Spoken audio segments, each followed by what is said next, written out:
viewers, this is Paladin of Odin, and this is some more Magic the Gathering Online. This is another episode of the Standard Commentary Series. So we've got some kind of a green-white aggro deck versus a probably blue-black Eldrazi. Eldrazi just threw down a Thought-Knot Seer. Green-white has a leveled-up Warden, he's at 3-3, and he just buffed up his Walker to 2-2. The green-white could be a Scales deck. Ooh, Nissa. Got rid of Nissa. Leaves him with Heir of the Wilds, Windswept Heath, Silk Wrap, and Wingmate Rock. So no, he is not playing Scales. He's playing some kind of a green-white aggro deck. I've been seeing more decks like this on tournament practice lately. I haven't seen any deck lists on top 8 that are just green-white aggro decks. All the green-white aggro decks that they have lists for are Scales decks. So maybe this is going to make an impression in top 8 soon. Maybe not. Transgress the Mind from Eldrazi gets rid of the Wingmate Rock.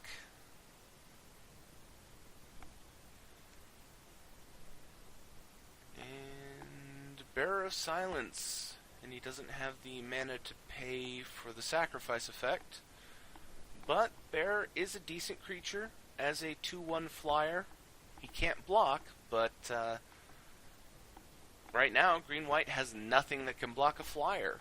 So the Bearer can get him for free.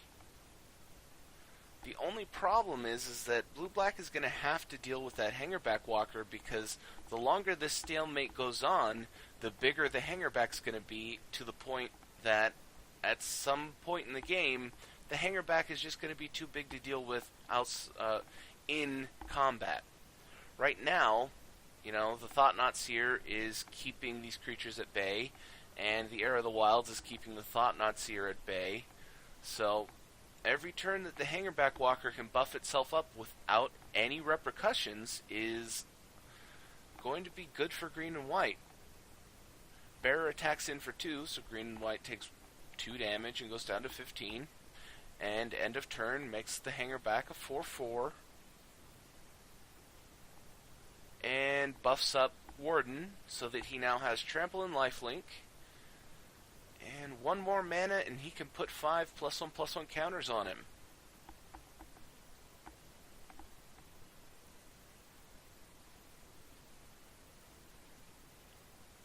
Three cards in hand. We know that he has Silk Wrap in his hand, which he just played. That'll get rid of the Bearer of Silence, so no more flying damage. And he's attacking in with the Hangerback Walker at 4-4. And honestly, he should have attacked in with the Heir as well, because there's no way that he was going to block either of those with the Thought-Knot Seer. And end of turn, Dimensional Infiltrator. He's using the Infiltrator's ability to exile the top card. Gets rid of Stasis Snare. Ooh, that would have been really good for him. And doing it again, gets rid... Wow, got rid of 2 Stasis Snares. That really sucks for green and white. That would have been really helpful on his next turn. But blue-black concedes. I guess he figured he just wasn't going to be able to deal with Warden, Hangerback, and Death Touch creature. I don't know. But let's go to game 2. Okay, turn 2, Hangerback from green-white. Response from Eldrazi is horribly awry. That's actually a very good response to Hangerback Walker. And Ghostfire Blade from blue-black. And blue-black did have to mulligan to 6 cards. Oh, and another counter. Nissa gets countered by Stubborn Denial. I mean, so far, this is all blue-black's game. The only problem is that he's down to 3 cards. There's no way that he can keep up this counter barrage forever.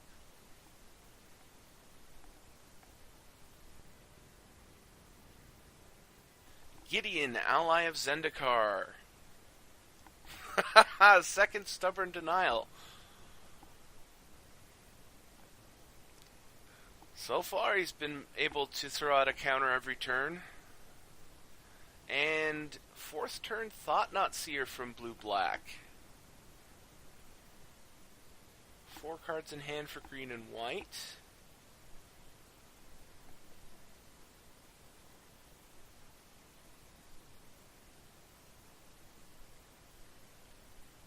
Shouldn't take too long to decide which card to get rid of. Gets rid of Whisperwood Elemental.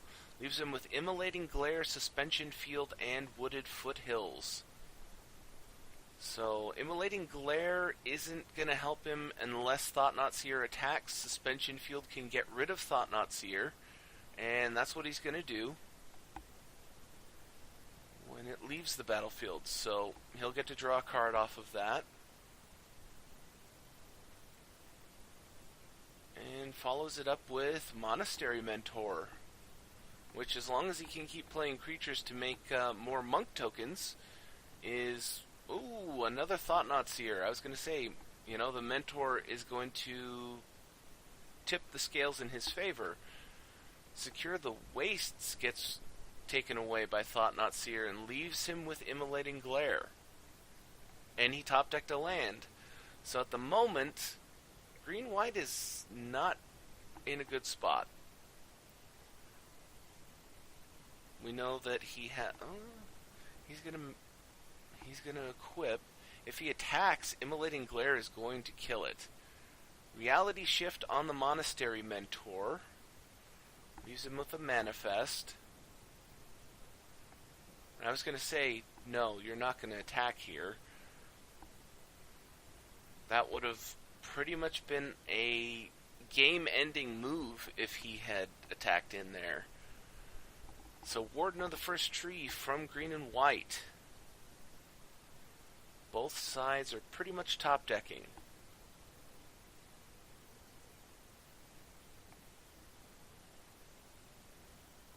So, buffing up the Warden to 3/3. He's just 1 mana short of being able to do 2 buffs. And another land for green and white. Not what he needs right now. He needs gas. In fact, both sides do. But for now, neither side is willing to attack because there's no point. If green-white attacks, he loses his creatures. An attack from blue and black. So either he has a counter spell, or he's bluffing, and we'll find out. He wasn't bluffing. Immolating Glare gets stubborn denialed. So the 6/6 Thought-Knot Seer is attacking in, buffing up the Warden with lifelink and trample. He decides to take the 6. But now he can put 5+1/+1 counters on the Warden and attack in with an 8/8 trample lifelink. And blue-black only has 1 card in hand. And he has to take the 8 damage. He's down to 12. And suddenly, green and white is full-on ahead in momentum. He's got an 8/8 lifelink trample, which will be a 13/13 on the next turn. And the only thing that blue-black has is a 6/6 Thought-Knot Seer. And 1 card in hand. Nissa was the manifest token. But blue-black, yeah, he would have had to draw something to directly kill that Warden. Murderous Cut, Ultimate Price, something. But he probably wasn't going to do it, and he concedes. And I don't blame him. But that was a pretty good match. That was a green-white aggro deck, not scales, versus blue-black Eldrazi. And if you liked what you saw, hit that like and subscribe button for me, and I'll see you in the next video.